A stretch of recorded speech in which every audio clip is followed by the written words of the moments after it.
pues en esta ocasión hemos terminado la sesión anterior haciendo una pequeña introducción a esos teoremas energéticos. Hoy vamos a ir con el primero de ellos, que es el teorema de Castigliano.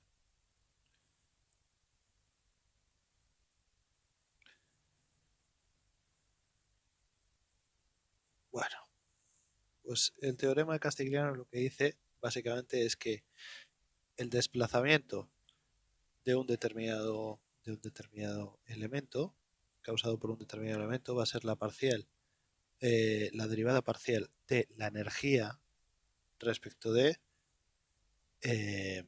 una fuerza que esté alineada con ese desplazamiento. Entonces, si consideramos que hay una energía U que va a ser igual al sumatorio de, ya lo hemos visto antes, de n sub i al cuadrado L sub i por 2EA, eso quiere decir que, teniendo en cuenta ambas cosas, delta sub i va a ser igual al sumatorio de 2n sub i, L sub i, partido de 2EA, que va a ser igual a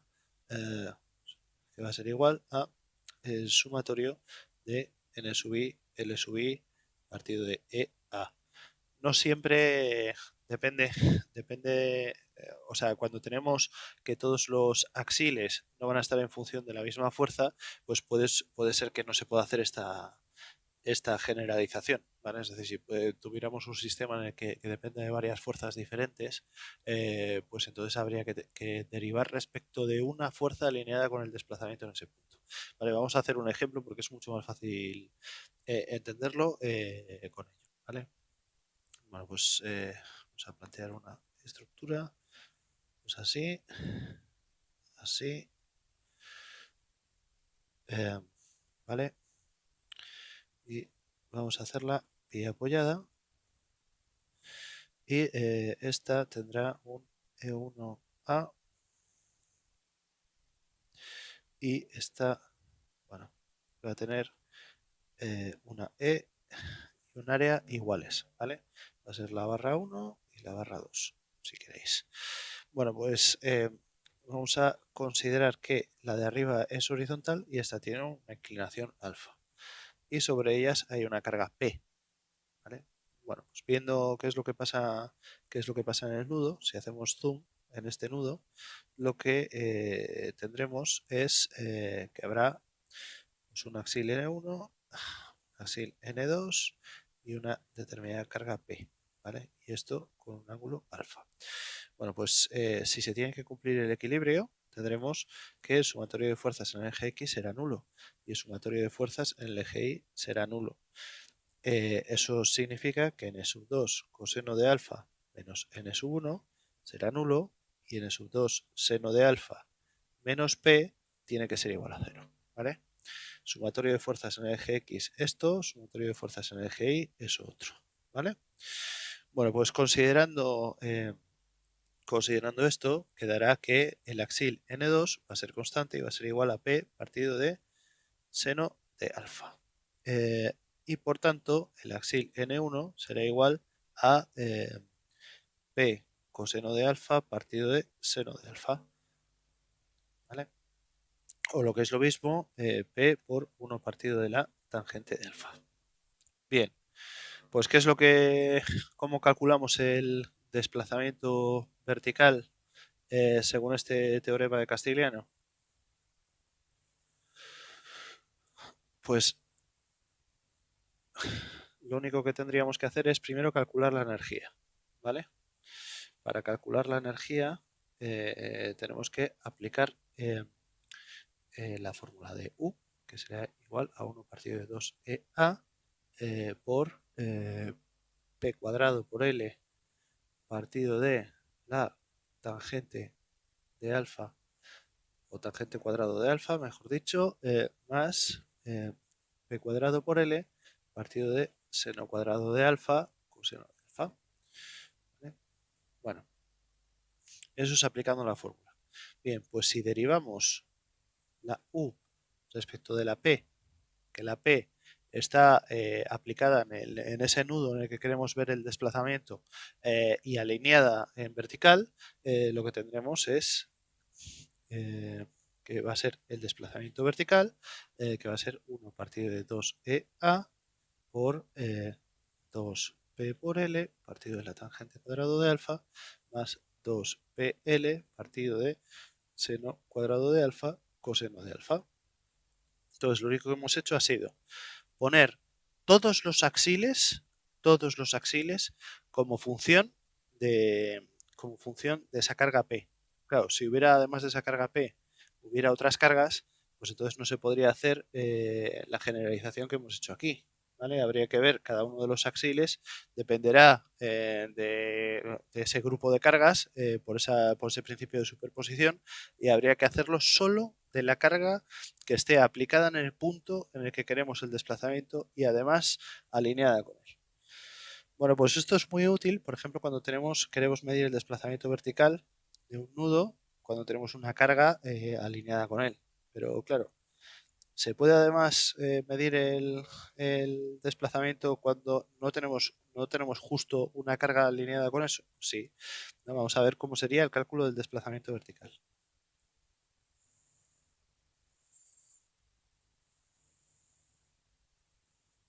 Horizontal. ¿eh?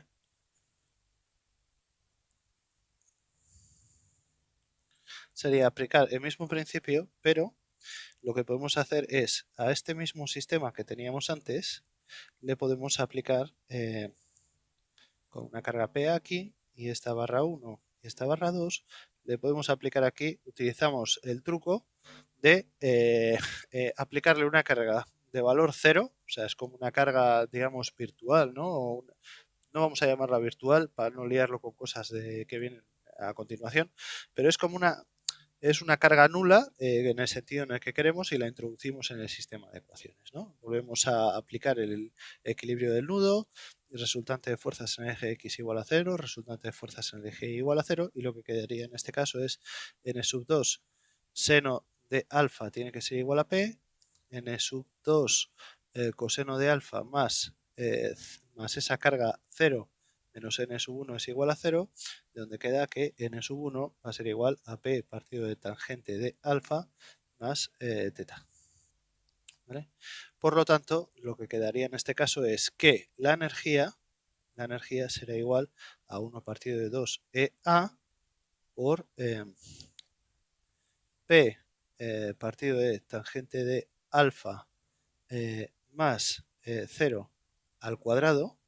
Tened en cuenta que esto de aquí es el axil, es el n sub 1 al cuadrado por L, ¿vale?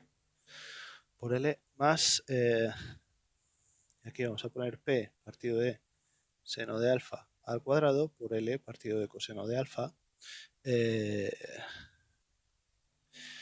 y para calcular ese desplazamiento horizontal, lo que tendremos es desplazamiento horizontal, va a ser la parcial de U respecto de esa fuerza 0, que va a ser igual a 1 partido de 2 EA por 2 por L por P partido de tangente de alfa más, más teta. Más 0, que me diga que va a ser igual. Como es 0, ahora sí que lo quitamos y lo que quedaría es 1 partido de EA.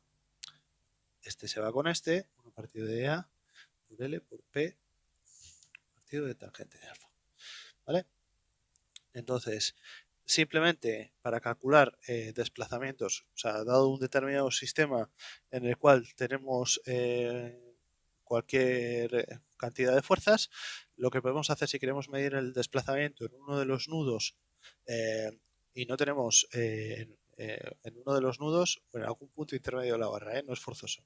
¿Vale? Pero si queremos medir los desplazamientos alineados en una dirección en la que no tenemos una fuerza, pues lo que podemos hacer es introducir estas fuerzas que son igual a 0, ¿no? Que son fuerzas auxiliares de valor nulo en la dirección en la que queremos medir, meterlas en el sistema del cálculo de los axiles, ¿vale? Y luego derivar respecto de esas fuerzas esa ecuación de la energía pues para hallar el desplazamiento, ¿vale? Bueno.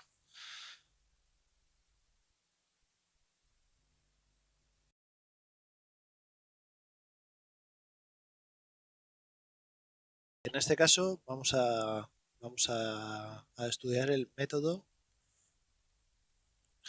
de la fuerza unidad. Este método es un método que se utiliza para poder calcular desplazamientos en una estructura y a veces se le conoce también como método de la carga unitaria. Lo vais a encontrar indistintamente. Bueno, pues es un método basado en los teoremas energéticos, basado también en el teorema de Castigliano que vimos en la sesión anterior y parte, o sea, como primer paso de esa ecuación en la que hablábamos de que la energía interna que está almacenada en una estructura elástica que tiene un sistema de cargas y que provoca una serie de axiles en cada una de sus barras, que es igual a un medio del sumatorio de el axil en cada una de las barras por la longitud de cada una de las barras partido por EA. Si el módulo de Young y el área de cada una de las barras también variase, pues entonces tendría también su subíndice, ¿vale? En este caso, como estamos suponiendo que son todas constantes, o sea que tienen son del mismo material y tienen el mismo área, pues entonces se podría considerar también un factor común, ¿no? Bueno, pues según este teorema, si se quiere saber el desplazamiento de un determinado nudo en una celosía, en una dirección cualquiera, se puede aplicar una fuerza ficticia de valor cero, igual que en castellano. Y entonces, al ser de valor nulo, los axiles de cada una de las barras van a ser iguales a los axiles que están causados por las fuerzas que están aplicadas en esa barra, más los axiles que están causados por esa fuerza cero, ¿vale? Por el principio de superposición se puede calcular, por un lado cuáles son los axiles de cada una de las barras con el sistema de cargas sin nada más, ¿vale? Que tendríamos estos de aquí. Y por otro lado se podría calcular los axiles de cada una de las barras cuando aplicamos una sola carga de valor nulo en una determinada dirección, que es esta de aquí, ¿vale? Bueno, claro, lógicamente como tenemos esta carga de cero, podría ser igual también aplicando el teorema el principio de superposición, que es una de las hipótesis básicas de la resistencia de materiales, podríamos decir que n sub i de dicha carga cero es igual a 0 veces el axil de una carga 1, ¿vale? Una carga 1 que a veces, o sea, la podréis encontrar así, o también a veces como nomenclatura, pues la podréis encontrar como NAUX, sub i, o en alguna ocasión incluso la podréis encontrar como E sub 0. ¿Vale? En cualquiera de los casos es lo mismo, es una carga unitaria que está dirigida en la dirección y con el sentido del desplazamiento, ¿vale? Bueno, pues en este caso podríamos sustituir aquí arriba con las dos ecuaciones que hemos puesto aquí abajo. Y lo que nos quedaría sería, como cuarto paso, quedaría que esa energía interna de deformación va a ser igual a un medio de n sub i de las fuerzas más n sub i de S0 al cuadrado. Eso es esto de aquí, en el que he sustituido este valor de aquí. Bueno, en esta fórmula efectivamente me faltaba un cuadrado, ¿vale? Es la misma que la vez pasada, es una errata que he puesto en el primer paso, ¿vale? Sin más. Por L sub i partido de EA. Bueno, pues esto es igual a, sustituyendo por esto de aquí, eso va a ser igual a un medio de el sumatorio de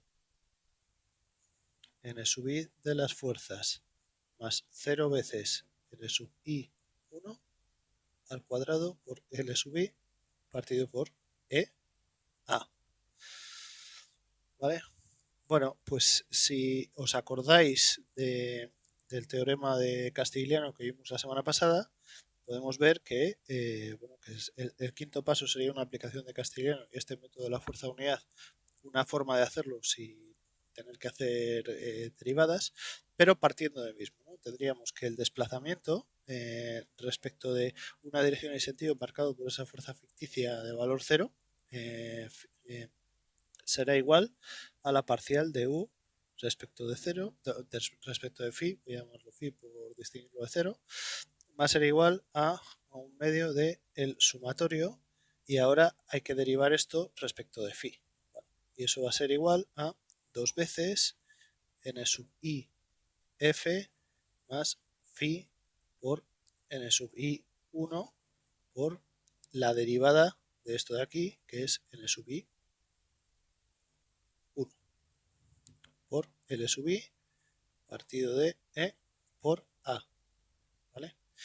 Bueno, pues si sustituimos aquí que phi en realidad es 0, lo que queda es que el desplazamiento de phi va a ser igual a la parcial de u respecto de phi, y esto va a ser igual a un medio.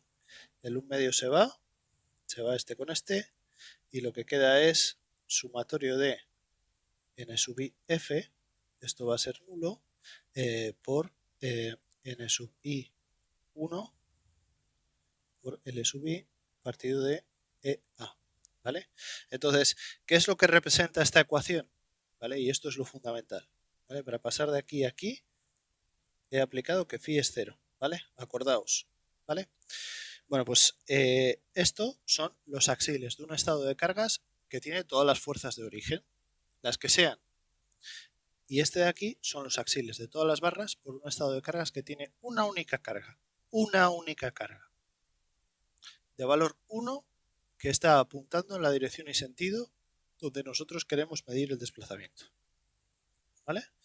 Entonces, si multiplicamos en cada barra el estado de cargas real por ese estado de cargas auxiliar generado por una carga de valor 1 en la dirección y sentido donde queremos medir el desplazamiento, y todo ello lo multiplicamos por la longitud de la barra partido de EA, nos va a salir el desplazamiento en esa dirección.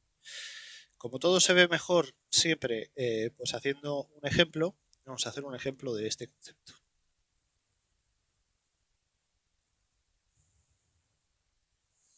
Bueno, pues imaginemos que tenemos, o supongamos, dicho, que tenemos el sistema de barras de valor 1 y 2, ángulo alfa, en ese nodo A, con una carga P. ¿Vale? Esto también es alfa. Bueno, pues si tenemos este sistema de cargas, n sub 2, vamos a llamarlo TP para distinguirlo, va a ser igual a menos P partido de seno de alfa. ¿Vale? Esta sale de resultante de fuerzas en el eje Y igual a 0. Resultante de fuerzas en el eje X igual a 0, n sub 1P va a ser igual a P partido de tangente de alfa. Lo vimos en la última ocasión. ¿Vale? Tendríamos que n sub 1 de P sería igual a n sub 2 de P por coseno de alfa, y como n sub 1 de P será igual a menos P partido de seno de alfa por el coseno de alfa, eso es que n sub 1 de P va a ser igual a menos P partido de la tangente de alfa.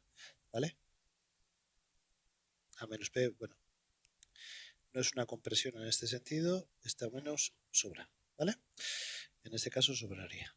Bueno, pues tendríamos aquí el valor de N2 de P y aquí el valor de N1 de P. Bueno, pues ahora lo que tocaría sería hacer un segundo sistema que es igual al anterior, tiene también su barra 1, su ángulo alfa, su nudo A, y en este caso si queremos medir el desplazamiento vertical tendríamos que calcular lo mismo pero con una fuerza de 1 y hacia abajo. Entonces n sub 2 de 1 será igual a, no hay más que aplicar por superposición, ¿no? Dividir entre P, lo de antes. Entonces me quedaría menos 1 partido de seno de alfa. Eso es así porque en este caso tenemos una carga P y una carga 1 que tienen la misma dirección y sentido. ¿Vale? Entonces, este estado de aquí es P veces este estado de aquí, ¿vale? Pero ahora cuando calculemos la carga horizontal veremos que no es tan sencillo siempre, ¿vale? N sub 1 de 1 será igual a 1 partido de tangente de alfa. Entonces, el desplazamiento vertical del nudo A va a ser igual al sumatorio de n sub 1 de la fuerza por n sub i de la fuerza por n sub i del estado auxiliar 1 partido por EA y multiplicado por la longitud de cada una de las barras. ¿Vale? Bueno, pues eso va a ser igual a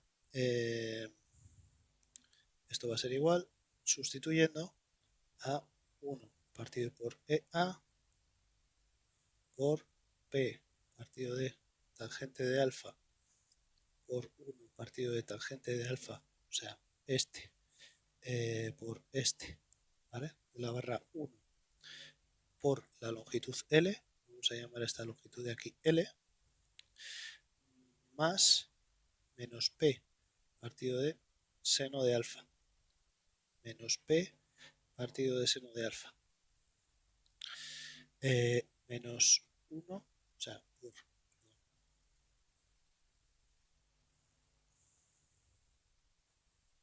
por menos 1 partido de seno de alfa, que es este de aquí,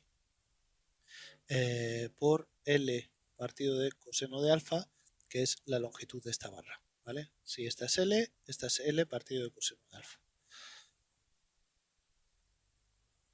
Y ese será el desplazamiento vertical, ¿vale? En el eje A.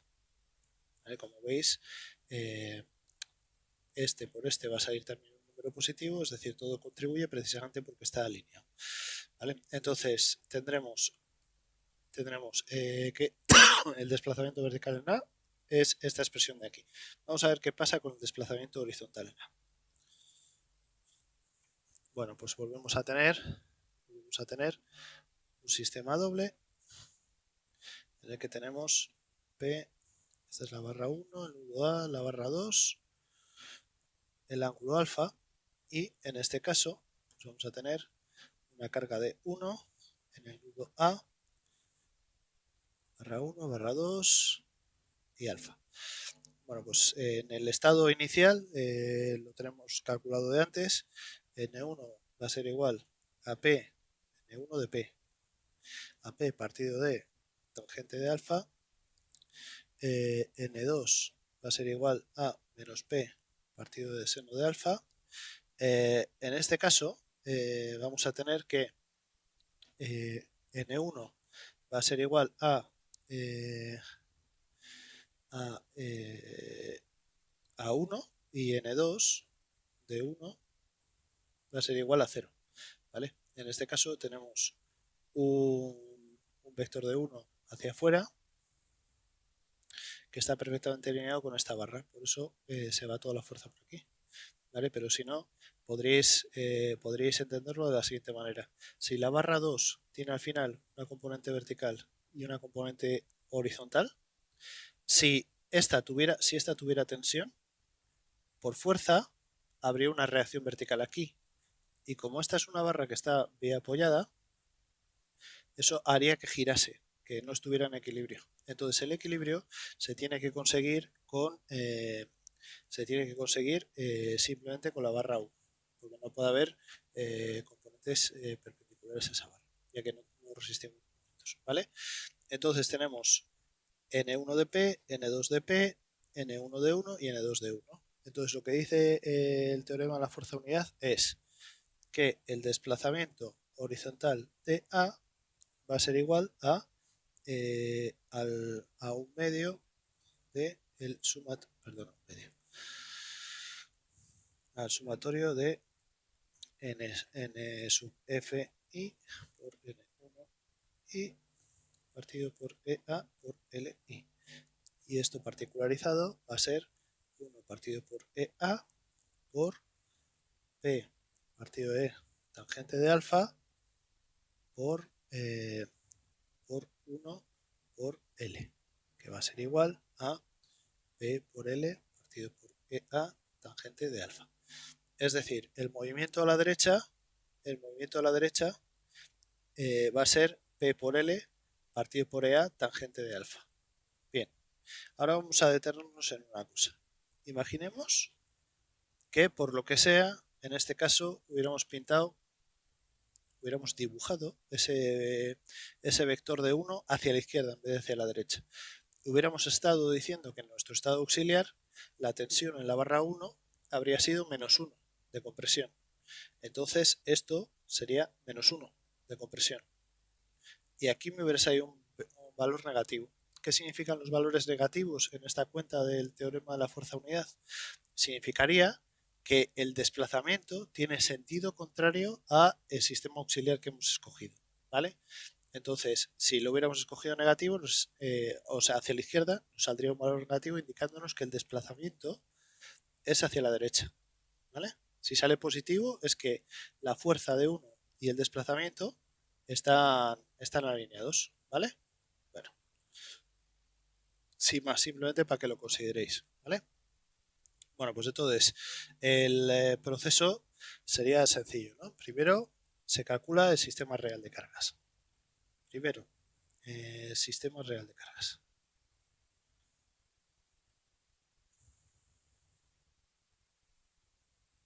Segundo, poner carga unitaria.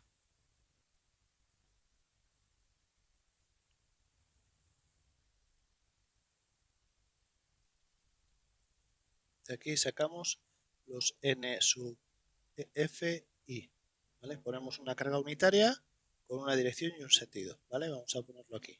Un vector de 1, por ejemplo. Da igual hacia dónde. Tercero, calcular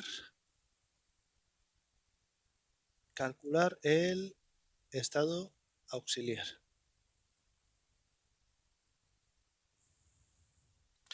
De aquí sacaremos los N1 sub I. ¿Vale? Calcular el estado auxiliar es cuáles son los axiles que salen en todas las barras a consecuencia de poner esa carga de 1. Cuarto, aplicar que delta de ese punto en el que está aplicado ese vector va a ser igual a el sumatorio de n sub f i por n sub 1 i partido por EA por L sub i. ¿Que tenemos que cada barra tiene su material y tiene su área? Bueno, pues esto también, ¿vale? Va a ser por el EA de cada una de las barras, ¿vale? Entonces,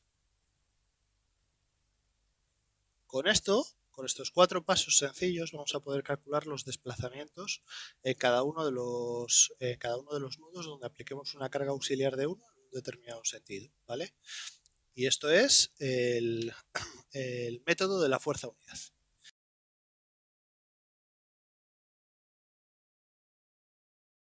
Hoy vamos a hablar de tracción y compresión hiperestáticas.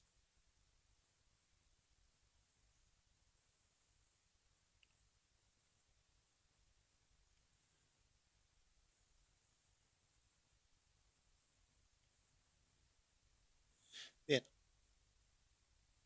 bueno, pues antes de nada un pequeño repaso. Imaginemos que tenemos un sistema como los que hemos estado viendo con anterioridad, que es de tipo isostático, que tiene pues, una carga P aplicada en la coronación, con una altura L, y bueno, pues podemos saber que frente a esa carga P que lo está comprimiendo, habrá una reacción vertical y hacia arriba, que será igual y en sentido contrario, y eso provocará un acortamiento, ¿no?, de esta columna. Vamos a imaginarnos que tenemos una determinada columna y lo que queremos al final con este tema es ser capaces de hallar en cada una de las rebanadas de esa columna pues cuáles son los axiles, esa ley de esfuerzos axiles y esa ley de tensiones que va a ir apareciendo, ¿vale?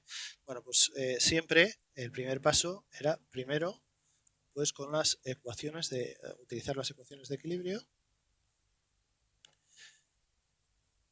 para despejar las reacciones, ¿no? Así lo hemos hecho en la parte de así lo hemos hecho en la parte de diagramas. En este caso, pues podríamos poner resultante de fuerzas verticales. A ver, resultante de fuerzas verticales igual a 0. Eso implicará que la reacción R tiene que ser igual a la carga P, ¿vale? En este caso, ¿vale? Y esto es lo que se conoce como el equilibrio global. Entonces, el segundo paso que seguíamos, no planteo las otras porque no tiene sentido plantear equilibrio de fuerzas horizontales cuando no hay y tampoco de momentos cuando no hay, ¿vale? El segundo paso era el método de las secciones. Y con el método de las secciones lo que procurábamos hallar eran las leyes de esfuerzos. ¿Y cómo lo hacíamos? Pues con el equilibrio interno, ¿vale? Es decir, cogíamos, por ejemplo, una determinada sección que estuviera a una distancia X del arranque de la columna y de ahí podíamos decir bueno, pues, que hay un determinado axil que puede ser una función de X que está a esa distancia X cuando tenemos esa reacción R que es igual a P por la parte de abajo. Y aquí aplicando el equilibrio que yo llamaba parcial, pero que podéis llamar el equilibrio interno si lo preferís, de aquí se sacaba que el resultante de fuerzas verticales es igual a 0 por narices. Eso significa que los axiles, esa ley de esfuerzos axiles, tiene que ser igual a P o a menos P. Tal y como lo habéis pintado, va a ser igual a P, pero bueno, va a ser una compresión, ¿vale? Eso también os decía que teníais que aprender a distinguir. Bueno, pues a partir de ahí era muy sencillo. Si sabemos por la ley de Hooke, ¿no?, que sigma sub x va a ser de x va a ser igual a n de x partido del área, que no tiene por qué ser fija. En otras partes de este sistema hemos visto que el área puede variar, más o menos. Tenemos esta ecuación. Entonces, a partir de aquí podríamos decir que es menos P, aplicando ya que es sentido de compresión, por partido del área. Sub x, como el área es constante, tal y como la hemos pintado, pues sería menos P por A, y en este caso sería una sección constante. Ahora bien, esto no siempre es suficiente, ¿vale? Porque todos los ejercicios que hemos hecho hasta ahora en la parte de diagramas y demás son ejercicios que siempre eran pórtico isostático, estructura reticulada isostática, tal isostático, ¿vale?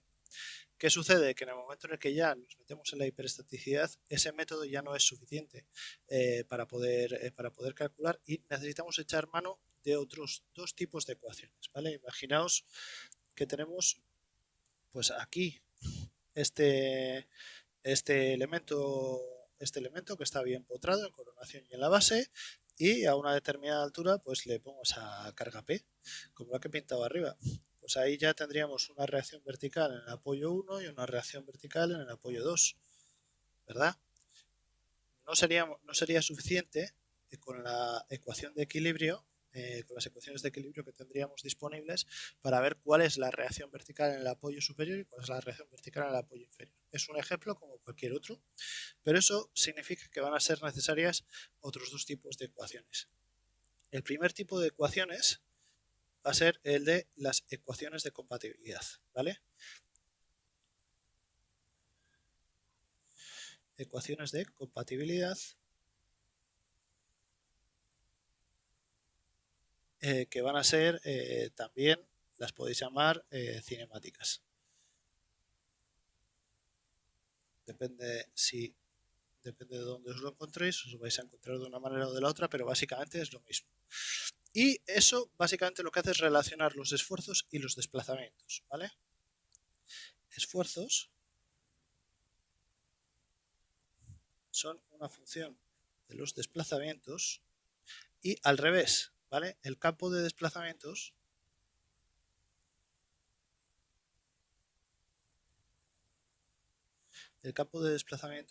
ha de ser compatible.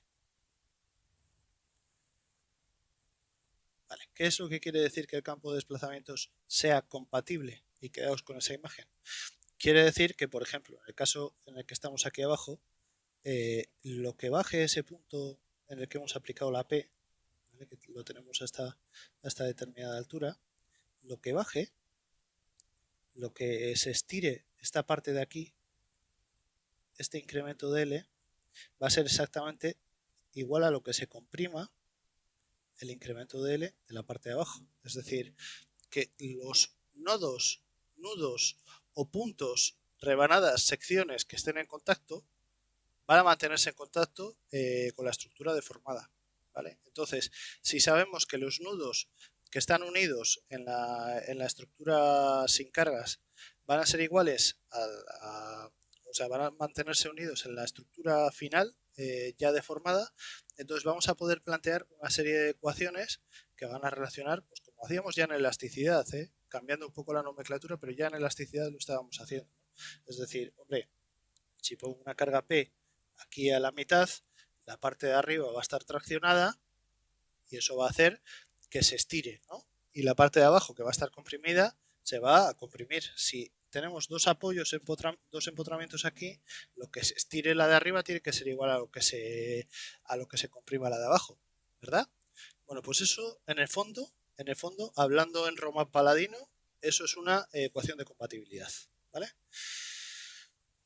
Entonces, hay también esas ecuaciones de compatibilidad, al final, esas deformaciones epsilon sub x son incremento de L partido por L, que va a ser igual a pues, menos P partido por EA, de ahí se va a poder sacar un incremento de L, que va a ser menos P por L partido por EA, y podemos plantear digamos, esa compatibilidad de desplazamientos, ¿no? Los incrementos de L de unas cosas van a tener que ser iguales a los incrementos de L de otras, etc. ¿Vale? Teniendo en cuenta que ese incremento de L va a ser el U sub X de L menos el U sub X de 0 va a ser igual a menos P por L partido por EA. Y esto es el incremento de L. Entonces, todas las barras que estén unidas rígidamente a través de un nudo, de una rebanada o de lo que sea, las vamos a poder, viendo lo que se mueven esos nudos, vamos a poder establecer las relaciones entre cuánto se estiran y cuánto se comprimen las barras, ¿vale? Como siempre, esto es mucho mejor a veces verlo en un ejemplo y lo vamos a hacer, ¿vale? Simplemente os había comentado que había dos tipos de ecuaciones, que son las ecuaciones de compatibilidad cinemáticas, ¿no? Es decir, si tengo aquí dos barras, ¿no? Como las de antes, lo que se mueva este nudo aquí va a tener que ver con qué le pasa, pues exactamente así, va a tener que ver con qué le pasa a esta barra y qué le pasa a esta barra, ¿vale? Si esta es la posición del nudo A y este es el A desplazado, bueno, pues eso nos va a dar información, ¿no? De cuánto se estira o se comprime esta respecto de cuánto se estira y se comprime esta otra. Y luego hay otro tipo de ecuaciones que son las ecuaciones del comportamiento, que ya os las había anunciado anteriormente en la asignatura.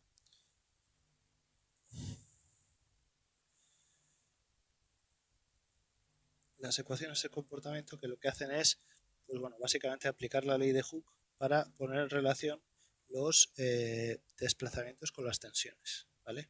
Va a ser, bueno, en el caso en el que estábamos antes, menos P partido por el área por el módulo de Young, ¿vale?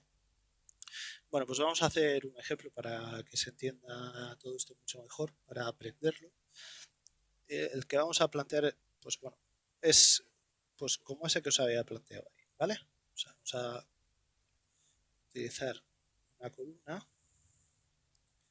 que está bien empotrada, tiene una longitud L y en un punto, aquí tiene el punto A, el punto B y aquí tiene el punto C. Va a tener una longitud L sub A, una longitud L sub B, simplemente para que nos aclaremos, para que veamos cómo es este proceso. Bueno, pues sobre este punto C va a tener una carga P aplicada, ¿vale? Se supone que homogéneamente en toda la sección, no en el punto, ¿vale? Sino en toda la rebanada, ¿vale? Pues eso va a provocar una reacción en B y una reacción en A, ¿vale? Entonces, ¿qué tenemos? En realidad, como no tenemos acciones, si hiciéramos el cálculo global, tendríamos que tener en cuenta que tenemos 3 reacciones en el nodo de arriba más 3 reacciones en el nodo de abajo, serían 6 incógnitas. y el número de ecuaciones de equilibrio 3, ¿vale? Luego, entonces tendríamos grado en grado de hiperestaticidad sería igual a 6 menos 3, 3. ¿Qué pasa? Que en este caso nos podemos olvidar porque estamos en un caso de un problema de un elemento que está a compresión y atracción y no hay fuerzas perpendiculares, con lo cual si no hay fuerzas que sean perpendiculares a la directriz de la columna, lo que podemos suponer es que en realidad hay dos incógnitas, que van a ser incógnitas. Vamos a tener RA y RB y ecuaciones, vamos a tener la resultante de fuerzas verticales. Entonces tenemos en realidad grado de hiperestaticidad 1. ¿Vale? Dos incógnitas, una sola ecuación, necesito una ecuación más. Bueno, aún así, lo primero que habría que hacer es siempre, primero, aplicar las ecuaciones de equilibrio. El equilibrio global para establecer la primera relación entre reacciones.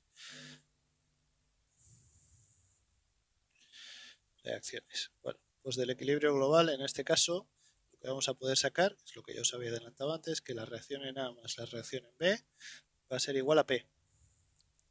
Lo segundo que podemos utilizar bueno, vamos a ver en realidad qué axiles tienen cada una de las dos barras. ¿Vale? Y entonces tomamos una sección, por ejemplo, aquí, a X desde ahí arriba, y en la parte de arriba tendrá una atracción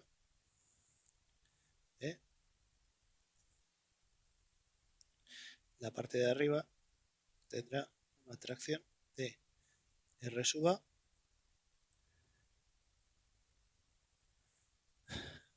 ¿vale? Y la parte de abajo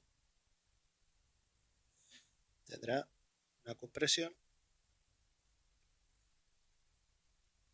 de R sub B que será igual a P menos R sub A, ¿vale? Este va a ser positivo y este va a ser negativo. Lo veis, ¿no? Si queréis se puede aplicar el método de las secciones, pero bueno, en este caso es bastante sencillo.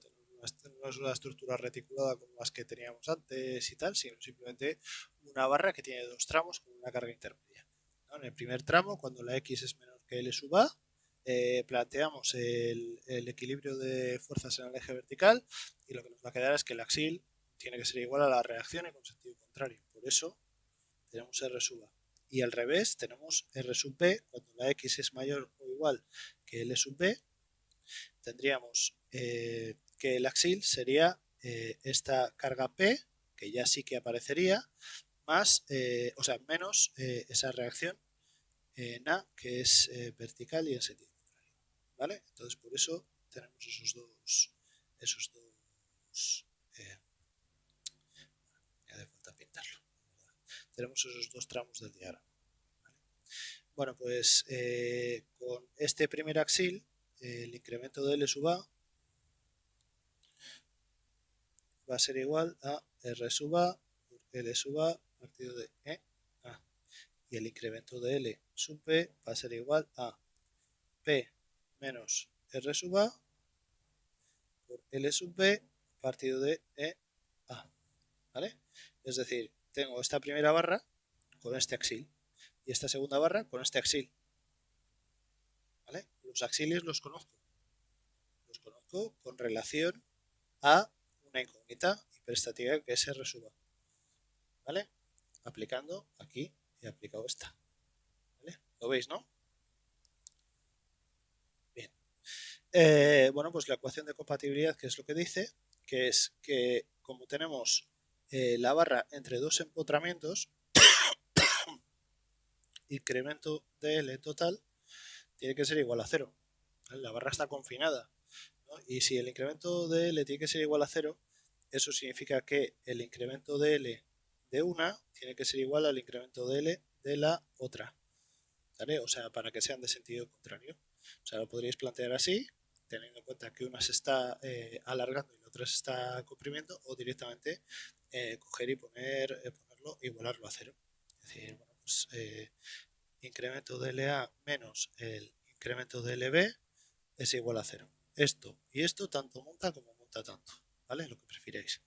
En cualquier caso, hay que utilizar esas ecuaciones, estas de aquí, que son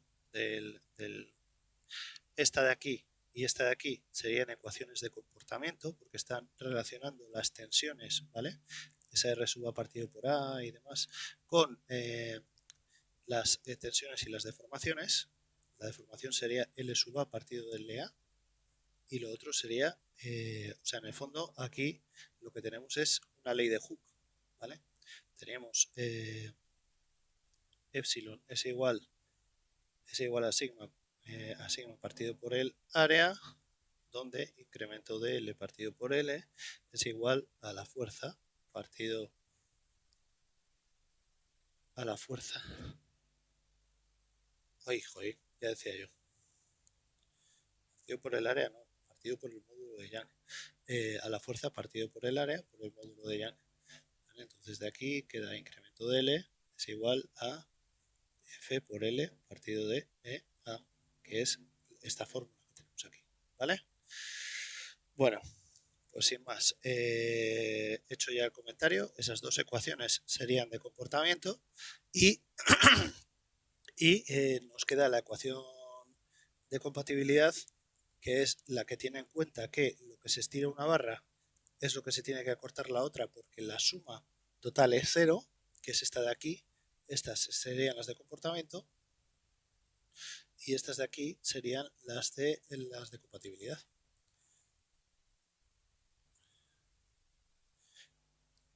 Comportamiento, vale. Bueno, pues básicamente con esas dos ecuaciones vamos a poder poner en común, ¿no? R sub A por L sub A partido por EA menos P menos R sub A por L sub P partido por EA tiene que ser igual a 0. Y de aquí pues podemos obtener que R sub A va a ser igual a menos P por L sub P partido de L sub A más L sub B, o sea, menos P por L sub B partido por L. ¿Vale? Y si tenemos L sub A, tenemos L sub B. Perdón, R sub A, tenemos R sub B. R sub B sería igual a, ¿cómo se dice? A P menos R sub A.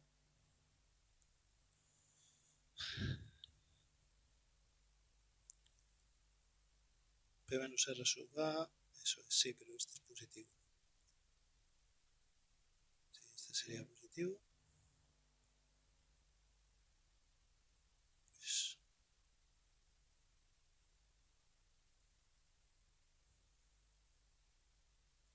eso es. Entonces, ese sería positivo y R sub B, entonces sería R sub B igual a P por L sub A partido de L. ¿Vale? Consecuentemente, por esta ecuación de aquí.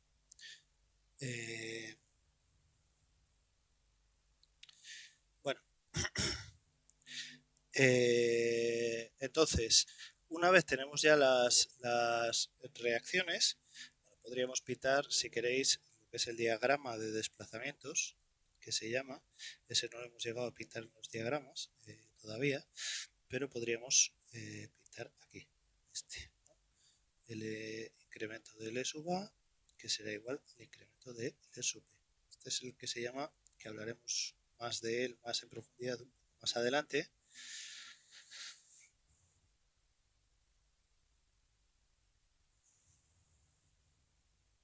Vale, bueno, pues ahora lo que tocaría es, una vez tenemos ya las reacciones y con las reacciones podemos hallar concretamente cuáles son los axiles, ¿vale? Esto sería R sub A, que será el axil de la primera parte de la barra, y este va a ser igual al axil de la segunda parte de la barra, ¿vale? Entonces lo que quedaría sería plantear las tensiones.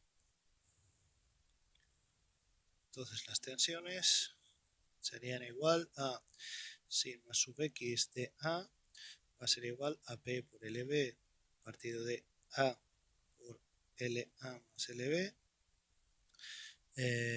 sigma sub x de B, el tramo se entiende del tramo BC, va a ser igual a menos P por LA partido por A L sub A más L sub B. ¿Vale? ¿Por qué este menos? ¿Por qué aparece aquí el menos cuando la reacción era positiva? Bueno, pues porque que la reacción se haga positiva significa que la hemos pintado bien en el sentido del dibujo. ¿Vale? Las dos van a ser hacia arriba. Lo que pasa es que una reacción hacia arriba en ambos extremos con una carga hacia abajo en un punto intermedio de la barra significa que la parte de arriba va a quedar traccionada y la parte de abajo va a quedar comprimida. ¿Vale? De esa compresión sale este negativo. ¿Vale? Bueno, pues lo siguiente sería pues calcular las deformaciones, ¿no? Si nos lo pidieran. Deformaciones. ¿Cuáles son las deformaciones? Epsilon sub x en el tramo AC o de A, si queréis, va a ser igual a sigma sub x de A partido por E, que va a ser igual a P por L sub B partido de EA por L sub A más L sub B. Y epsilon sub x de B va a ser igual a sigma sub x de B partido por E, que va a ser igual a P por A menos P por L sub A partido por EA por L sub A más L sub B. ¿Vale? Bueno, entonces, ¿cuáles van a ser los desplazamientos? ¿Vale? Entendéis que una cosa son las deformaciones y otra los desplazamientos. ¿Vale? Los desplazamientos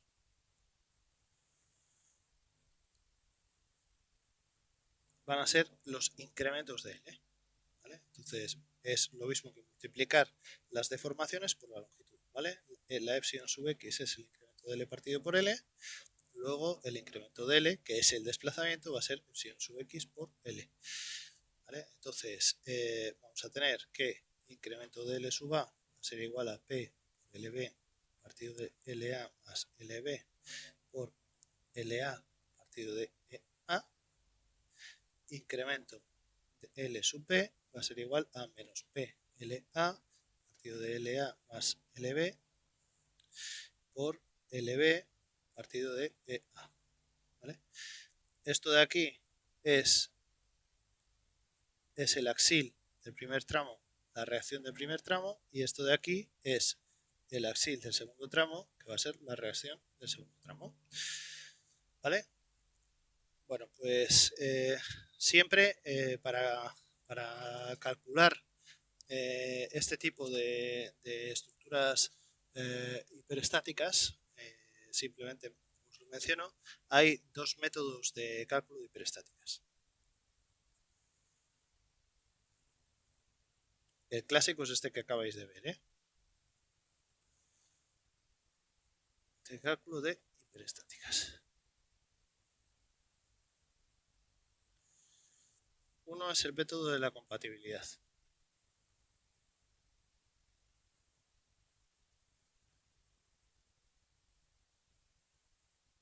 El de Beltrame. Vale, yo se supone que no tendría que estar diciendo esto, pero bueno, aprovechando que no me está oyendo nadie y no me estoy grabando, este es el bueno, ¿vale? El de flexibilidad. Este es el que se utiliza más habitualmente y es el que acabamos de utilizar.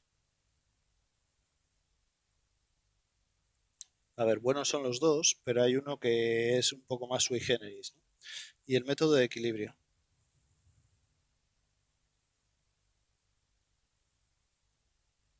Que es el de Navier. Está bien que sepáis los dos, este se basa en la rigidez. Está bien que sepáis los dos, pero normalmente el que vais a utilizar es el de flexibilidad, ¿vale? Que es básicamente poner todas las fuerzas en función de una, que es una incógnita. Y luego plantear las ecuaciones de compatibilidad viendo cuáles son los desplazamientos entre las distintas partes de la estructura, ponerlo en común y a partir de ahí despejar, ¿vale? Eso es lo normal. El de la rigidez se basa al revés, en que todas las fuerzas, poner todas las fuerzas en función de un desplazamiento, que es el hiperestático, que os considera incógnita, y luego despejarlo, ¿vale?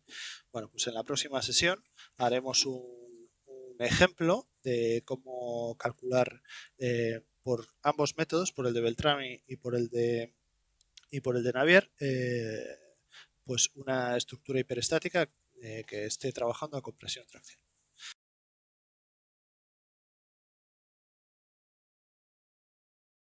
En este caso, tal y como habíamos quedado en la sesión anterior, vamos a comparar con este ejemplo que tenemos aquí los dos métodos para el cálculo de estructuras hiperestáticas de tracción o compresión, que son el método de compatibilidad de Beltrami, o el método de equilibrio o de Navier. ¿Vale? Bueno, pues vamos a echar un vistazo a este sistema de ejemplo que hemos puesto aquí, que básicamente pues son tres barras que están unidas en un nudo A y que son la barra 1, la barra 2, la barra 3. Ambas tienen la misma rigidez, el mismo factor E por A, que es el área, módulo de Young por área. Y la barra 1 y la barra 3 forman un ángulo alfa con la barra 2, que es vertical. Bueno, pues sobre ese nudo A, bueno, todas tienen apoyos articulados fijos y sobre el nudo A hay una carga vertical y hacia abajo de valor P. Bueno, pues aquí vamos a tener tres incógnitas. O sea, podríais considerar que cada uno de los apoyos pues va a tener dos reacciones, ¿vale? Pero en este caso sabemos que las barras biarticuladas que no tienen cargas intermedias trabajan en su dirección. Entonces con eso vamos a tener tres incógnitas que son los tres axiles, ¿no? El N1, el N1, el N2 y el N3 de esas tres barras biarticuladas. Y vamos a tener dos, si nos fijamos en las ecuaciones del nudo, vamos a tener dos ecuaciones que van a ser resultante de fuerzas en el eje X igual a 0, resultante de fuerzas en el eje Y igual a 0. Eso significa que el grado de hiperestaticidad va a ser 3 menos 2, 1. ¿Vale? Bueno, pues planteamos primero las ecuaciones de equilibrio.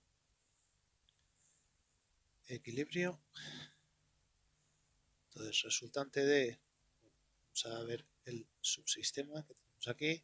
Entonces tendremos un nudo A que tiene una carga P hacia abajo y va a tener tres cargas. Va a tener N1, N2 y N3. Bueno, pues de la resultante de fuerzas en el eje X igual a 0 tendremos que esto es alfa y esto de aquí es alfa. Tendremos que N1 seno de alfa tiene que ser igual a N3 seno de alfa. En este caso la barra vertical 2 su axil tendría componente horizontal. Entonces simplificando queda pues que N1 es igual a N3, que es trivial porque teníamos un sistema asimétrico y entonces sabemos que el axil en la barra 1 va a tener que ser igual al axil en la barra 3. ¿Vale? Bueno, pues ahora habría que considerar la segunda de las ecuaciones, que sería sumatorio de fuerzas en el eje Y igual a 0, y de aquí pues tendremos pues proponer los dos axiles N1 y N3 como una sola variable. Podemos poner 2 N1 coseno de alfa más N2 tiene que ser igual a P.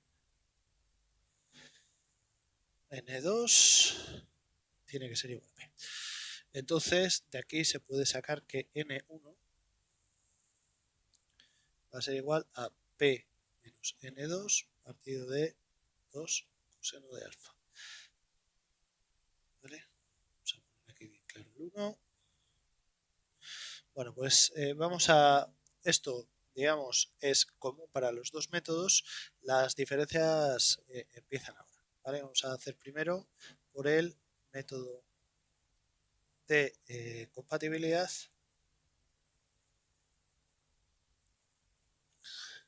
que es el de Beltrami. Bien. Pues este método se trata de buscar una incógnita hiperestática que sea una de las fuerzas que no podemos despejar. En este caso, si aprovechamos esa ecuación de N1 igual a N3, lo que nos queda es N1 en función de N2. Entonces podemos decir incógnita hiperestática N2 y si planteamos un sistema isostático equivalente. ¿Qué quiere decir un sistema isostático equivalente? Bueno, pues que las tres barras sustituimos una de ellas por su valor. Tendríamos estas dos barras con una carga P hacia abajo y una carga N2 hacia arriba. Ambas van a formar alfa y esta pues, pues básicamente van a seguir teniendo una carga N1 y una carga N3. ¿Vale?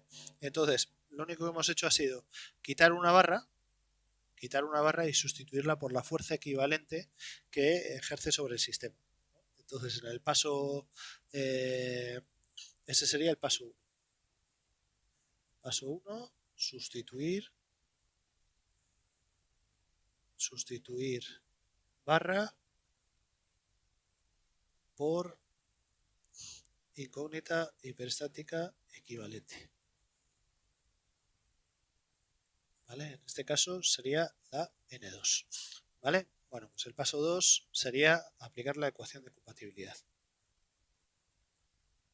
Paso 2, ecuación de compatibilidad. De acuerdo al método de Beltrami. ¿Vale? Bueno, pues entonces la ecuación de compatibilidad lo que pone es que va a haber una relación entre los incrementos de L sub 2, incremento de L sub 3, incremento de L sub 1. ¿Vale? Y si tenemos que este es alfa y este es alfa, lo que en realidad sucedería es que esta barra de aquí se estiraría una determinada cantidad y la nueva posición tiene que estar en una circunferencia que tenga su centro en ese punto articulado móvil y que, bueno, pues lógicamente, pues lo que vamos a tener es por aquí un círculo, por el otro lado pues podremos tener otro círculo y bueno, pues al final tiene que tener un punto de intersección. ¿Qué es lo que sucede? Que en realidad una de las hipótesis de partida de la resistencia de materiales es que estamos ante movimientos pequeños y en movimientos pequeños se hace la simplificación de que el movimiento es perpendicular, es decir, no hace falta decir que es una circunferencia, porque como estamos hablando de un diferencial de ángulo, aquí habrá un diferencial de ángulo, que es lo que girará el elemento, pues podemos suponer que va a 90 grados. ¿Vale? Aquí, tanto aquí como aquí, que va a 90 grados y entonces este ángulo de aquí va a seguir siendo alfa y este de aquí va a seguir siendo alfa también. Entonces lo que tendremos es que incremento de L sub 1 va a ser igual al incremento de L sub 3, que va a ser igual a incremento de L sub 2 por el coseno de alfa. ¿Vale? Entonces, eso lo juntamos con las ecuaciones del comportamiento y lo que queda es, bueno, que podría considerarse casi un paso 3. Paso 3, ecuaciones de comportamiento. Aquí hay dos ecuaciones en una, antes de seguir. Comportamiento. Bueno, pues esas ecuaciones de comportamiento lo que dicen es que si delta es igual a NL partido por EA, eso significará que el incremento de L2 va a ser igual a N sub 2 por L partido por EA. Y que el incremento de L sub 1 va a ser igual a N sub 1 por L partido de EA coseno de alfa. Hay que decir una cosa, acordaos que esta longitud es L, pues si la longitud de la vertical es L, esta longitud de aquí, cuando tenemos aquí esto alfa, esta va a ser L coseno de alfa. L partido de coseno de alfa que me diga, ¿vale? Que es esta parte de aquí, ¿vale? El coseno de alfa viene de ahí, ¿ok? Bien, coseno de alfa. Bueno, pues tenemos por un lado esta ecuación, que incremento de L1 va a ser igual a incremento de L2 por el coseno de alfa. Tenemos esta ecuación de aquí del comportamiento, incremento de L2 igual a N2 por L partido por EA. Tenemos esta ecuación de aquí y tenemos la ecuación, la primera ecuación, ¿vale? Que es la ecuación de partida que habíamos hallado de las de equilibrio. Entonces lo ponemos todo en común y lo que tenemos es incremento de L2 coseno de alfa es igual a incremento de L1. Eso sustituyendo por las ecuaciones del comportamiento, lo que queda es N2 por L partido por EA por el coseno de alfa, tiene que ser igual a N1 por L partido de coseno de alfa por EA. Y esto va a ser igual a, sustituimos el valor de N1 que habíamos hallado en las condiciones de equilibrio, lo sustituimos ahora, lo metemos en la ecuación, que va a ser igual a P menos N2 partido de 2 coseno de alfa por L partido de coseno de alfa por EA. Y entonces quedará N2 va a ser igual a P partido de 1 más 2 coseno cubo de alfa. Y N1 va a ser igual a P coseno cuadrado de alfa partido de 1 más 2 coseno cubo de alfa. ¿Vale? Bueno, pues ese es el método de Beltrami, que es el que hemos utilizado antes también en la columna, que se trata de coger y poner la compatibilidad de desplazamientos, utilizar las condiciones de las ecuaciones de comportamiento para sustituirlas por las fuerzas y a partir de ahí operar en fuerzas, ¿vale? Ahora vamos a utilizar el método de Navier, el método del equilibrio, que lo que dice es al revés, ¿vale? O sea, quiero decir, a posteriori. Que lo que vamos a hacer es trabajar ahí con desplazamientos. ¿Vale? Bueno, pues cuando ya tenemos la incógnita hiperestática y sub 2, lo que quedaría es ver cuáles son los desplazamientos. Tendríamos que el desplazamiento vertical en A va a ser igual al incremento de L2, que va a ser igual a N sub 2 por L partido de EA, que va a ser igual a P por L partido de 1 más 2 coseno cubo de alfa por EA. Y el incremento de L1 va a ser igual, es decir, fijaos, hemos trabajado con fuerzas y ahora sacamos los desplazamientos. En el siguiente método lo vamos a hacer al revés, ¿vale? N1 por L partido de coseno de alfa EA, y esto va a ser igual a P coseno cuadrado de alfa por L partido de coseno de alfa por 1 más 2 coseno cubo de alfa por EA, que va a ser igual a P coseno de alfa por L partido de 1 más 2 coseno cubo de alfa por EA. ¿Vale? Entonces, el tercer y último paso sería, una vez hemos despejado los axiles, ya podemos ver cuáles son los desplazamientos y ya tendríamos el problema completo. ¿Vale? Bueno, pues vamos a ver ahora el método de Navier. Método del equilibrio o de Navier. Y aquí lo que vamos a hacer es tomar como incógnita hiperestática un desplazamiento, ¿vale? Y ponerlo todo en función de los desplazamientos y trabajar en el campo de desplazamientos.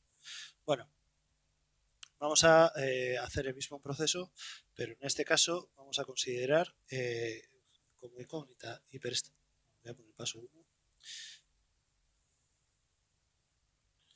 Paso 1.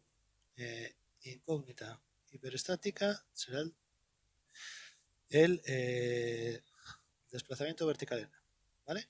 Esa va a ser el desplazamiento vertical en A. Bueno, pues ya habíamos visto antes que el grado de hiperestaticidad es 1. El paso 2, paso 2, paso 2, los esfuerzos, todos los esfuerzos como función de esa incógnita hiperestática, es decir, como función del desplazamiento vertical en A. ¿Vale? Entonces, como tenemos que delta es igual a n por L partido por EA, entonces n va a ser igual a delta EA partido por L. Entonces, se pueden expresar todos los esfuerzos partiendo de aquí en función de ese desplazamiento. Acordaos de esta relación que teníamos aquí, ¿vale? Y de esta relación que teníamos aquí. Y básicamente lo que tendremos es otra vez incremento de L2, coseno de alfa igual incremento de L1, o sea, delta vertical de A por el coseno de alfa será igual a n sub 1 por L sub 1 partido de EA, que será igual a n sub 1 por L partido de EA coseno cuadrado de alfa, ¿vale? Y aquí, bueno, teniendo en cuenta que L sub 1 es igual a L partido de coseno de alfa, ¿vale? L sub 1 son las barras oblicuas, son estas barras oblicuas de aquí, esta y esta, que tienen la misma longitud. Si la distancia vertical es L, la longitud diagonal es L partido de coseno de alfa, ¿vale? Bueno, pues sin más, delta vertical de A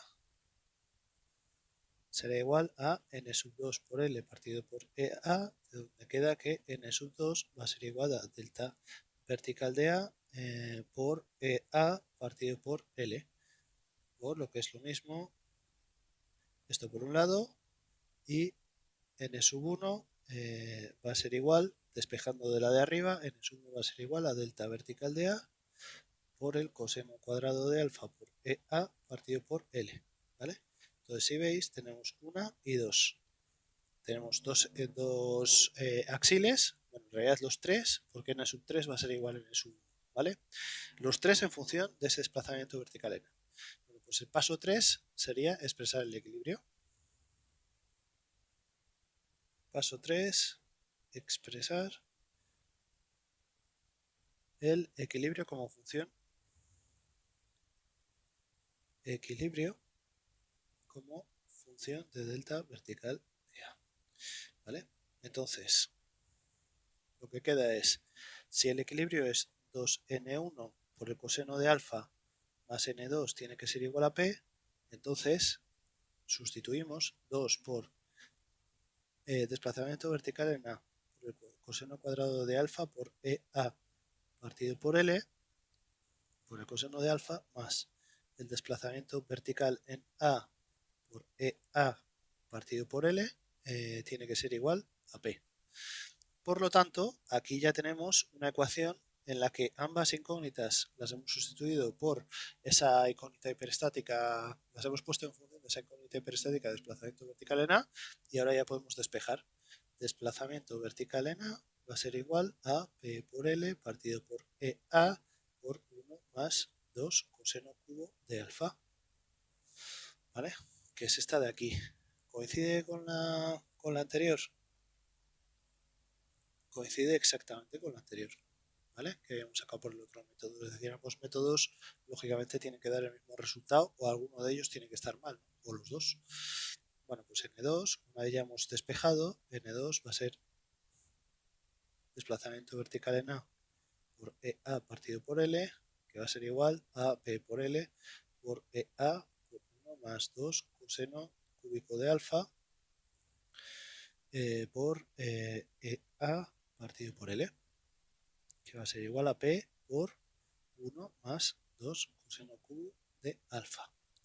Y N1 va a ser igual a desplazamiento vertical en A por el coseno cúbico de alfa por EA partido por L, que va a ser igual a P coseno cuadrado de alfa por 1 más 2 coseno cúbico de alfa. Bueno, pues aquí tenemos las relaciones de ya sustituidas n2 y n1 en el desplazamiento vertical en A. Y en este caso, pues tenemos que efectivamente los resultados son equivalentes, ¿vale? Bueno, pues en este ejemplo hemos podido ver cómo se calcula por el método del equilibrio de Navier y por el método de compatibilidad o de Beltrami. Normalmente yo que he utilizado en la vida profesional y esas cosas, bueno, pues cuando he tenido que hacer algún cálculo manual, he utilizado normalmente el método de la compatibilidad de Beltrami, que es más intuitivo y más fácil trabajar en fuerzas eh, y luego pues imponer esas condiciones de compatibilidad con los desplazamientos, pero como habéis visto el método de Navier pues en casos como este pues no tiene nada, es incluso se podría decir más corto, aunque luego a la práctica no es el más utilizado, pero es igual de válido e igual de bueno que el otro, ¿vale?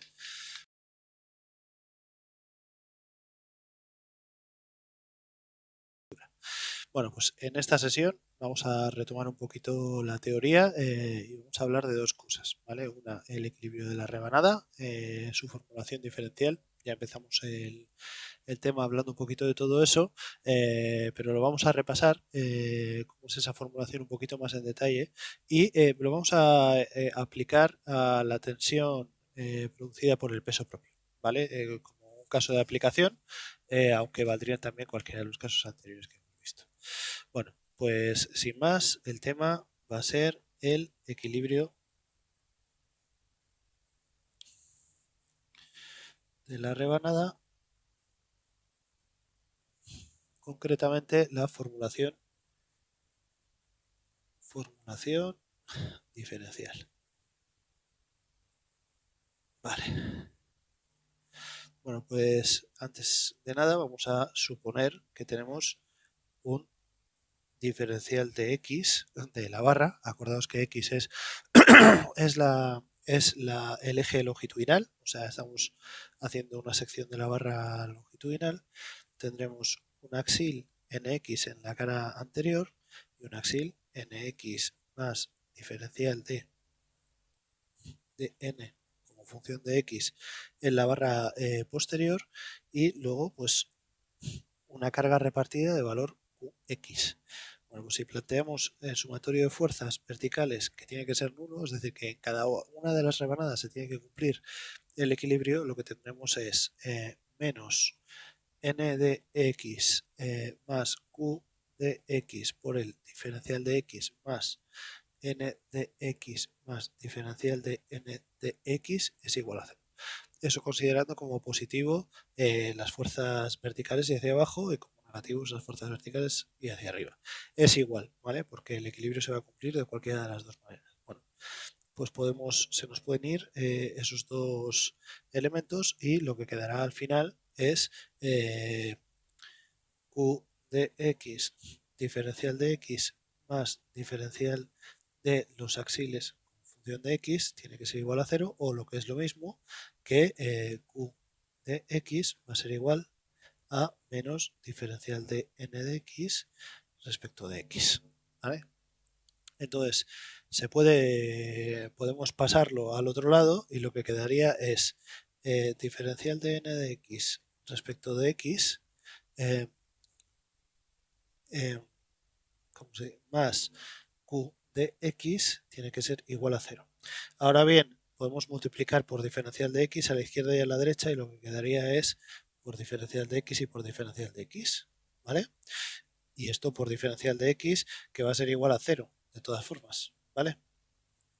Pero bueno, al final, como llegamos a la integral es así, ¿vale? Entonces tenemos que la integral entre 0 y x de diferencial de n respecto de x por el diferencial de x más la integral entre 0 y x de q de x por diferencial de x tiene que ser igual a 0. Entonces eso al final significa que n menos n sub de 0 más la integral entre 0 y x de q de x por diferencial de x tiene que ser igual a 0. Entonces de aquí n va a ser igual a n de 0 menos la integral entre 0 y x de q de x diferencial de x, ¿vale? Si lo pasamos al otro lado de la igualdad. Y siendo n, en realidad, n de x. N de x. Bueno, eso significa que la tensión normal de x, cuando ya nos vamos a las tensiones, va a ser el axil con función de x partido del área, suponiendo que el área es constante. ¿Vale? Y eso va a ser igual al axil en el punto inicial partido del área menos 1 partido del área como constante por la integral entre 0 y x de q de x por el diferencial de x. Y la epsilon sub x, a su vez, que también va a ser función de x, va a ser igual a sigma partido por e, que va a ser igual a n partido por a, que va a ser igual al diferencial del desplazamiento longitudinal de cada uno de los elementos en el eje x respecto del eje x. Por lo tanto, n va a ser igual a ea por el diferencial de sub x respecto de x. ¿Vale? Que es combinando una y otra. ¿Vale? Entonces, podemos poner, combinando ambas, como íbamos diciendo, diferencial de n respecto de x más q de x es igual a 0. Eso se convertirá en que es la diferencial de e de ea por diferencial de u de x respecto de x. Perdón. Este operador significa que el diferencial es de esta parte de aquí arriba, ¿vale? Más q de x es igual a 0, ¿vale? Entonces podríamos resolver esta ecuación con las condiciones de contorno.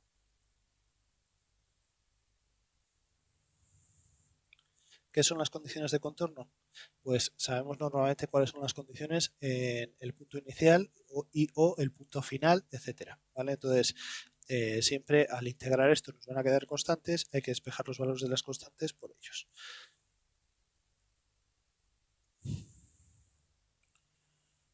De contorno. Bueno, pues ahora lo que toca es aplicar esto a la tensión producida por el peso.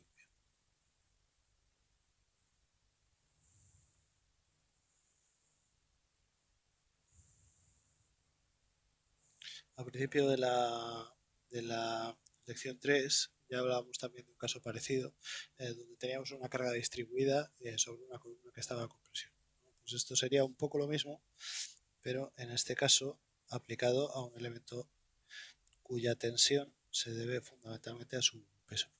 ¿Vale? Entonces tendríamos una reacción aquí que sería igual al peso total del elemento y tendríamos una determinada rebanada con un diferencial de x con su peso aplicado hacia abajo, una longitud total de L y una X empezando aquí en el arranque, ¿vale? Pues para poder ir haciendo las cuentas. Bueno, si hacemos el equilibrio de la rebanada, lo que tendremos es, como habíamos visto antes, un n de x en la cara anterior y un n de x más diferencial de n de x en la cara posterior y aquí una carga distribuida que va a ser q por el diferencial de x.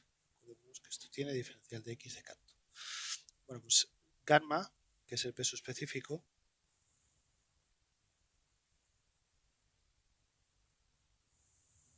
va a ser igual a ρ por g. Entonces, q por el diferencial de x va a ser igual a ρ por g por el área. ¿Vale? Acordaos de que el peso específico hay que multiplicarlo por el área para que sea una fuerza por el diferencial de x. Una fuerza distribuida una fuerza distribuida longitudinalmente, ¿vale? Porque ρ por g es el peso específico, pero habría que multiplicarlo por el volumen y esto sería el diferencial de volumen, ¿vale? Diferencial de volumen igual a A por diferencial de x. Ahí lo dejo puesto para que lo veáis, ¿vale? Bueno, pues podemos aplicar las ecuaciones que habíamos visto antes y entonces diferencial de n respecto de x más q de x va a ser igual a 0, de donde queda que diferencial de n respecto de x más peso específico por el área va a ser igual a 0. Integrando, integrando lo que quedaría es que n va a ser igual a menos gamma por a por x más c. ¿Vale? Y entonces, ¿cuánto vale gamma? ¿Cuánto, o sea, cómo calculamos esa constante c? Pues aplicando las condiciones de contorno. ¿Vale? Sabemos que cuando al final de todo tendremos que el peso va a ser igual a gamma por a por l, que es el volumen total. ¿Vale? O sea, esto tiene un área A, una longitud L, y entonces gamma por a por L va a ser gamma por el volumen, que va a ser el peso total. ¿Vale? Entonces, vamos considerando esto, gamma por el área va a ser igual a P partido por L. ¿Vale? Entonces tendremos que N va a ser igual a menos P partido por L por X más C. ¿Vale? Considerando C el peso total. Entonces, ¿cuál es la condición de contorno?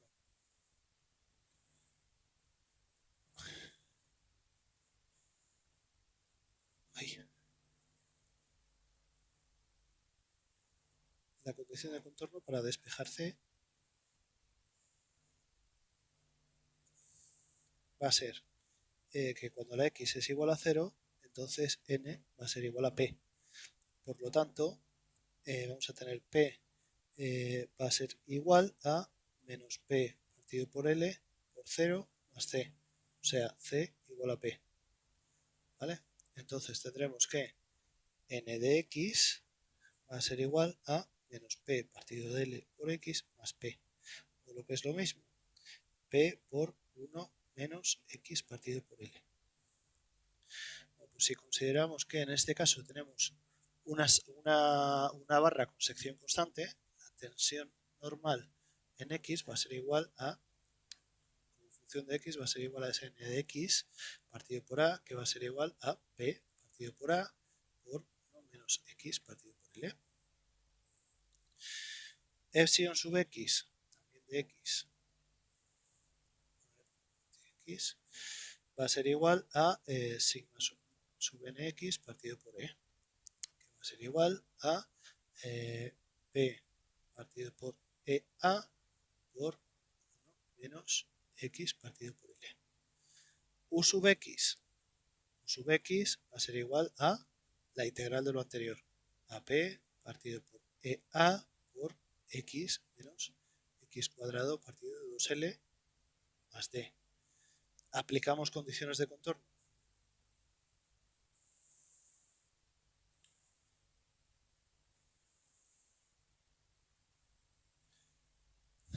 Aplicamos condiciones de contorno para despejar la D. Y podemos decir que U de 0 es 0. ¿Vale? Es decir, como estamos en un empotramiento, el desplazamiento de la sección del empotramiento tiene que ser nula. ¿Vale? Por lo tanto, tenemos que 0 va a ser igual a P partido por EA por X menos X cuadrado partido de 2L. O sea, esto va a ser 0.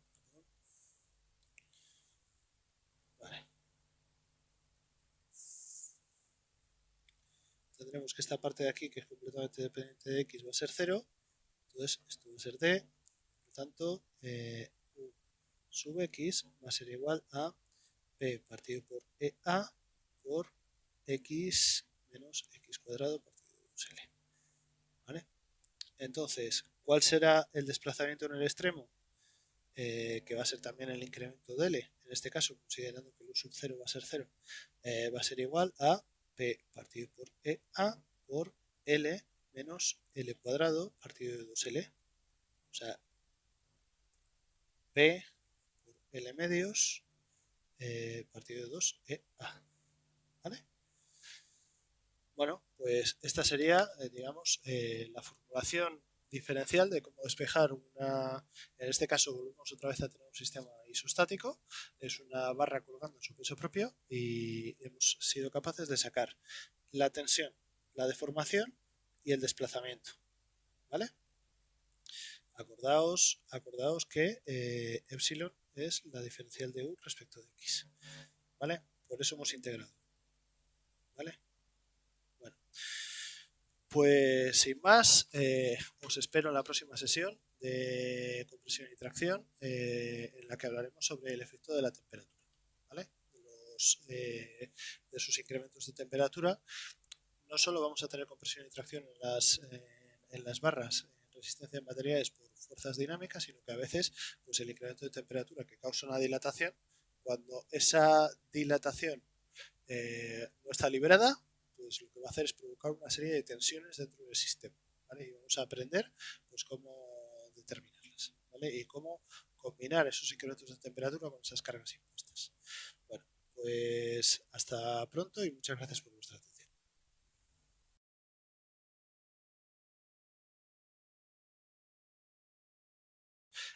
Hoy, como os adelanté en la sesión anterior, vamos a estudiar el efecto de la temperatura. Bueno, pues ya hemos estudiado todos nosotros en la física de bachillerato y también bueno, pues en el primer curso de la carrera que la temperatura lo que produce es una dilatación, ¿no? Es decir, un aumento de la temperatura, por ejemplo, de 10 grados, aumenta la agitación molecular de las moléculas y de los átomos dentro de la materia y al final lo que provoca es una expansión, ¿no? En elementos lineales como las barras, que son las que estamos tratando, pues aparece un concepto que es ese coeficiente de dilatación térmica, alfa, que tiene en cuenta pues cuánto se alarga o se contrae en una determinada dirección frente a un gradiente de temperaturas cualquier elemento, ¿no? Dilatación térmica. Tiene de unidades 1 partido de grados centígrados o grados Kelvin, al final temperatura a la -1. ¿Vale? Cada material va a tener su coeficiente de dilatación térmica alfa y si tiene un determinado material un incremento de temperatura y tiene una longitud inicial L, va a experimentar un incremento de L que va a estar relacionado con ese ángulo, con ese coeficiente de dilatación térmica alfa, ¿vale? Y eso va a ser que el incremento de L va a ser igual a alfa por L por el incremento de temperatura. El incremento de temperatura pues, puede ser 10 grados, 20 grados, o si estamos hablando de, por ejemplo, de tanques de sales calientes, pues pueden ser 500 grados también, ¿no? Entonces, dependiendo de eso, lo que vamos a tener es, acordaos que el incremento de L partido por L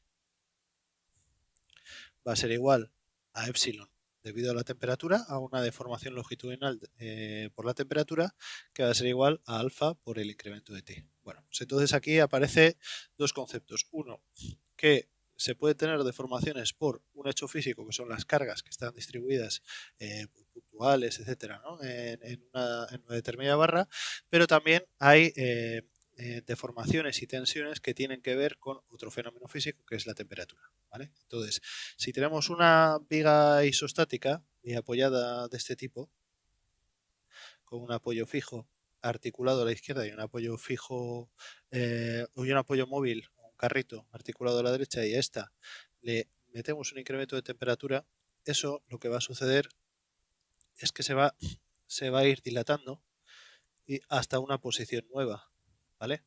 Que es esta de aquí. Va a pasar de tener una determinada longitud L a tener un incremento de L.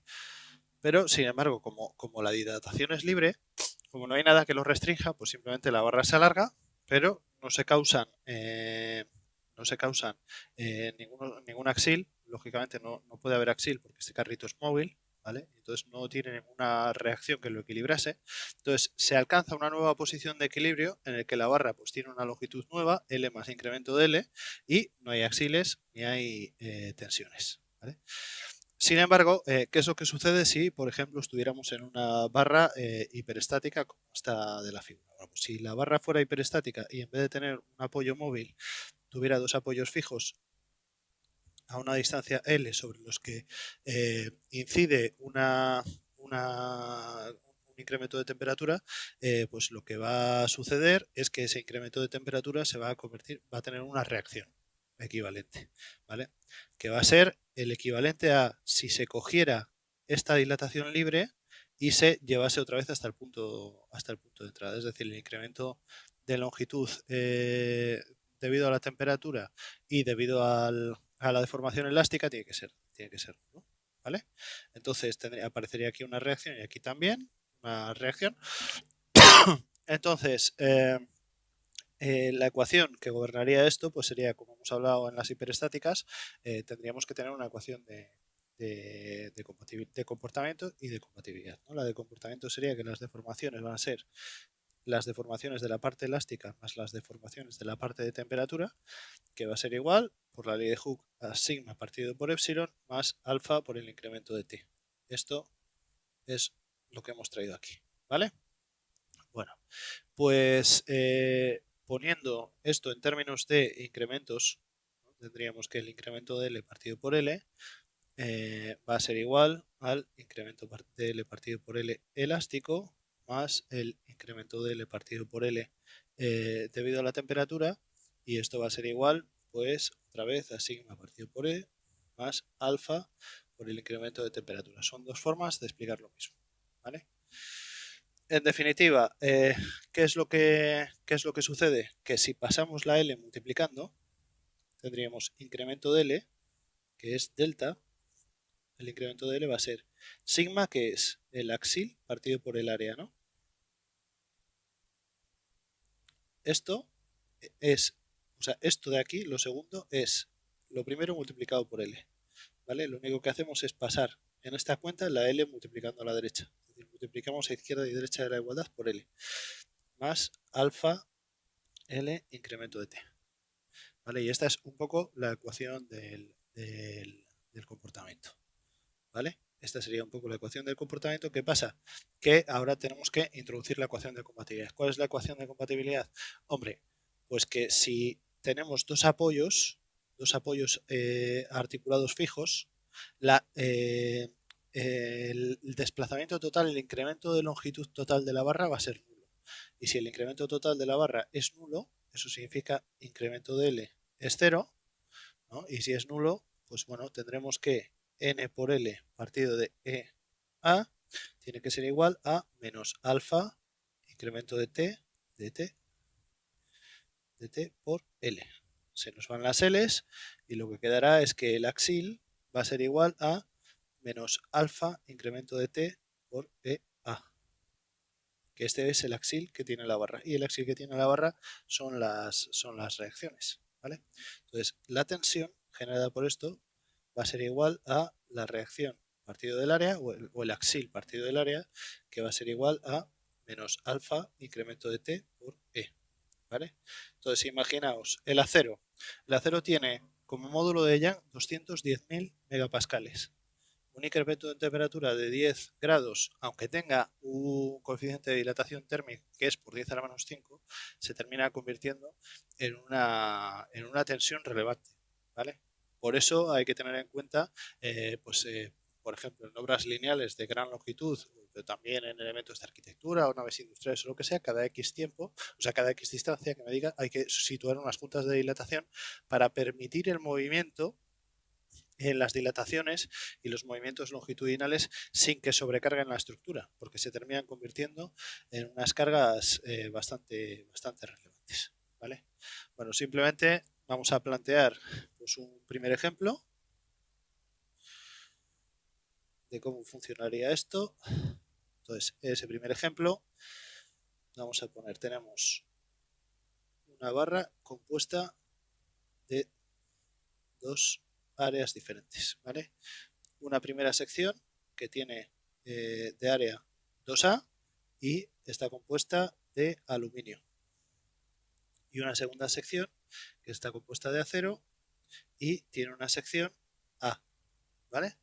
Bueno, pues la longitud del primero son 1,5 metros, la longitud del segundo son 0,5 metros y hay un confinamiento que queda exactamente 1 milímetro. Es decir, no llega a tocar, pero en el momento en el que la dilatación térmica sea mayor que 1 milímetro, va a empezar a entrar en carga. ¿Vale? Bueno, pues entonces a este conjunto se le da un incremento de temperatura de 40 grados centígrados y la pregunta es, ¿tiene reacción? Si es así, ¿cuánta reacción tiene? ¿No? Y nos dan como datos, también nos dicen el coeficiente de dilatación térmica del aluminio va a ser igual a 23,4 por 10 a la menos 6 partido de grados centígrados. El coeficiente de dilatación térmica del acero va a ser igual a 12 por 10 a la menos 6 partido de grados centígrados. Y el área, he puesto dos área, o sea, 2 A y A, la A son 300 milímetros cuadrados. ¿Vale? También nos da el módulo de Young del acero, que son 210 gigapascales, el módulo del aluminio, que son 72 gigapascales, y bueno, pues con esta información tenemos que ver pues cuánto. Lo primero, la primera pregunta es, ¿se da reacción? ¿Y cuánto? ¿No? Entonces, lo primero, para que se dé reacción, eso significa que tanto esta barra como esta barra tienen que crecer lo suficiente como para entrar en contacto.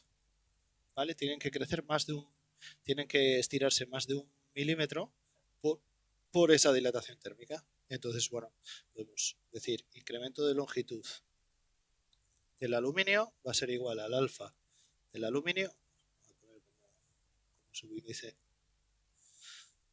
del aluminio, va a ser igual al alfa del aluminio por el incremento de temperatura, que es común, por la longitud del aluminio. Y el incremento de longitud del acero va a ser igual al alfa del acero por el incremento de temperatura, que es común, por la longitud del acero. Del acero como steel.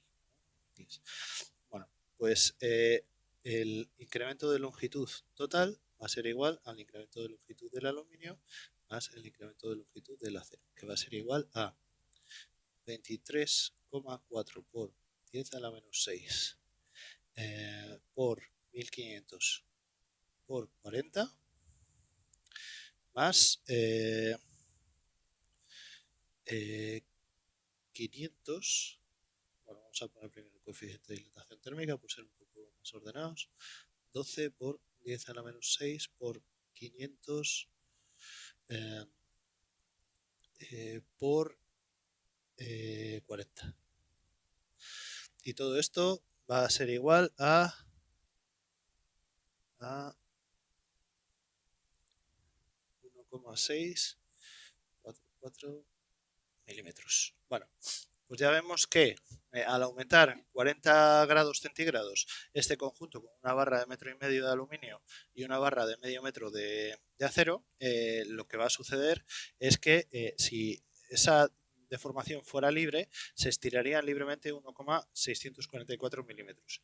Sin embargo, solo pueden estirarse libremente el primer milímetro. Y los 0,644 milímetros pues ya va a estar restringido, ¿no?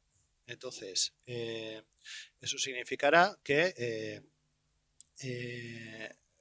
al ser incremento de L mayor que 1 milímetro, habrá reacción.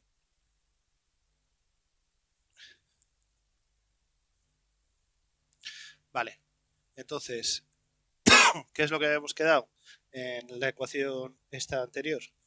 Pues que delta será el incremento de L, que será igual a la parte elástica más la parte mecánica, ¿no? NL partido de AE va a ser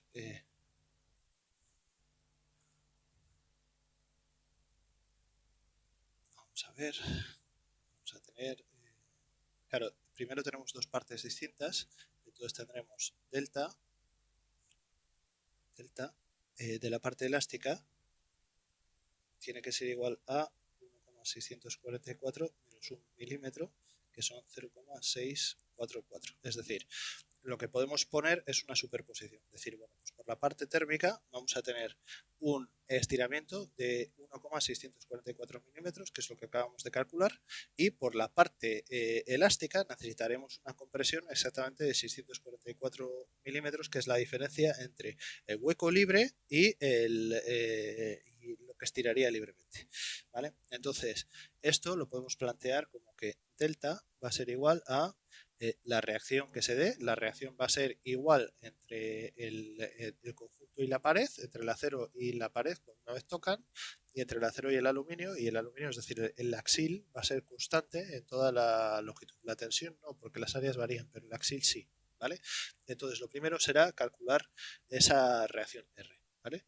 Por la longitud del acero, partido de el módulo de Young del acero por el área del acero, más R por L del aluminio, partido del módulo de Young del aluminio y el área del aluminio. Y esto va a ser igual a R por 500, partido de 210 1000 por 300 más R por 1500 partido de 70.000 por 600. Acordaos que el aluminio tiene 2 veces el área. Y esto tiene que ser igual a 0,644 milímetros. Pues de aquí podemos sacar que la R va a ser igual a 0,644 partido de 500 partido de 210.000 por 300 más 1500 partido de 70.000 por 600. Y esto va a ser igual a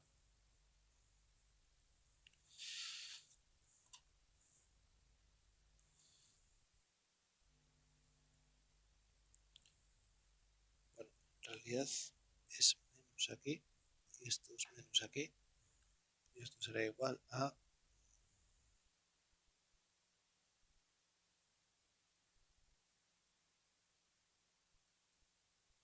14.757 newtons. ¿Vale? Bueno, pues entonces nos preguntaban en el ejercicio pues si había reacción. Como hemos visto que el incremento de longitud libre es superior al hueco, sí va a haber reacción, y hemos calculado, sabiendo que la deformación elástica tiene que ser menos, o sea, lo que tiene es que provocar un acortamiento de 644 milímetros para que esa dilatación libre térmica menos el efecto mecánico lo deje en el milímetro de hueco que queda, ¿vale? Entonces tendríamos que la reacción sería 14.757 newtons, constante en toda la barra, ¿vale? Entonces, si dibujásemos el diagrama de axiles, pues tendríamos unos axiles constantes de compresión de 14.757 newtons en la barra, y si dibujásemos el diagrama de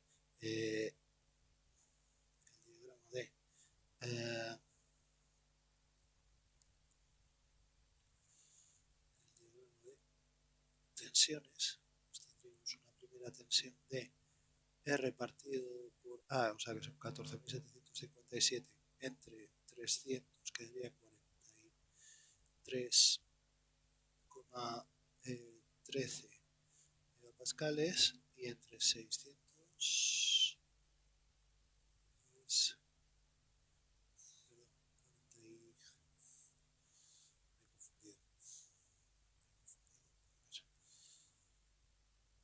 sería 49,19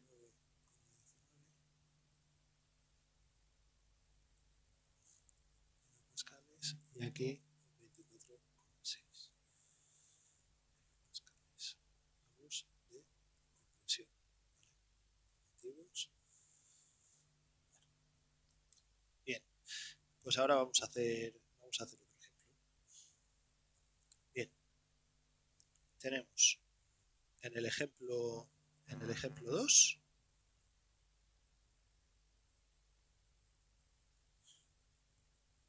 lo que tenemos es un esquema parecido.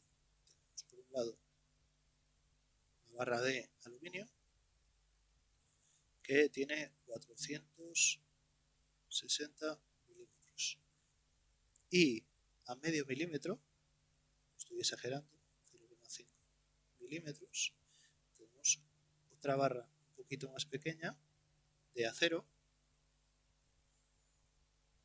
otra barra un poco más pequeña de acero, de longitud 410 milímetros. El conjunto experimenta un incremento de temperatura de 120 grados centígrados, Kelvin es igual, y hay que considerar que el módulo de Young del aluminio será 75 gigapascales, el alfa del aluminio serán 24 por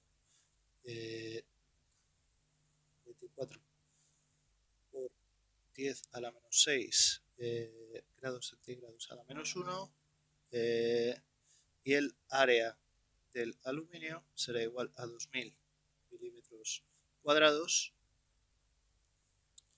El módulo de Young del acero va a ser igual a 200 gigapascales. El coeficiente de dilatación térmica será 12 por 10 a la 6 grados centígrados a la menos 1. Y el área del acero será 800 milímetros cuadrados, un poquito más pequeña.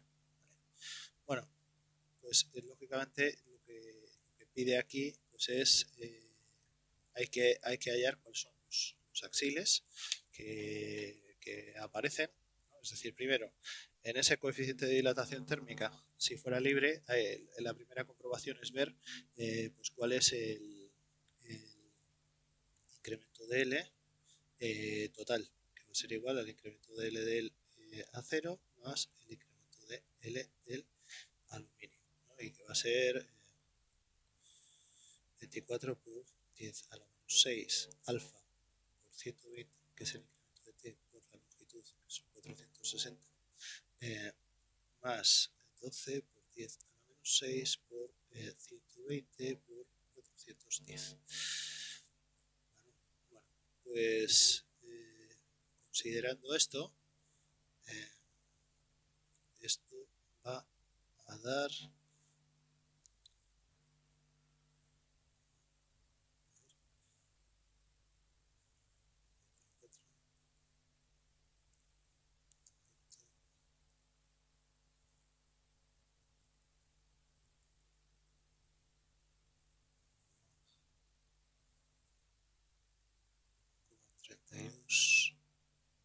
32, 48, 42 milímetros, 0,6 milímetros.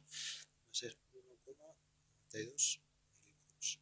Bueno, pues eso significa que si se estirasen ambas libremente, el incremento de temperatura total, aunque el hueco esté en el medio, el incremento de temperatura total que necesitaría para estirarse libremente son 1,92 milímetros, pero en realidad lo que tienen es 0,5 milímetros. Por lo tanto, el incremento de L elástico va a tener que ser igual a menos 1,42, a los 0,5 milímetros que hay disponibles menos 1,92 que va a ser igual a menos 1,42 milímetros, ¿vale?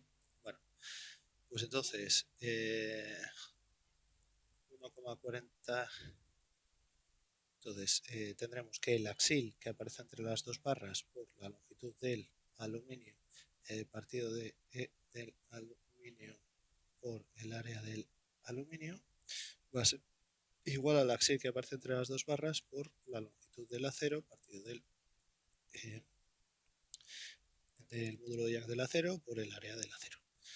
Y esto al final se va a convertir en que n por 460 partido de 2 75.000 por 2.000 tiene que ser...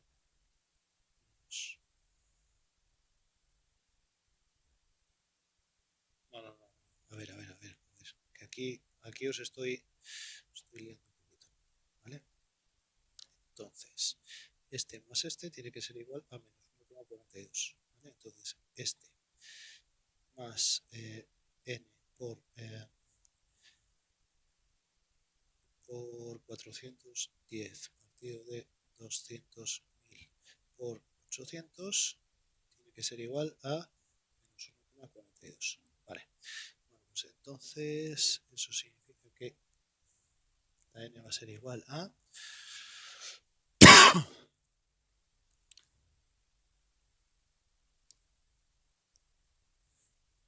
252,257 kilonewtons. O sea, una compresión de menos 252,257 kilonewtons. Bueno, entonces, si queremos medir cuáles son las tensiones que aparecen en cada uno de los dos, bueno, pues la tensión del aluminio va a ser igual a n partido del área. ¿Vale? Van a ser 252.257 partido del área, que son 2.000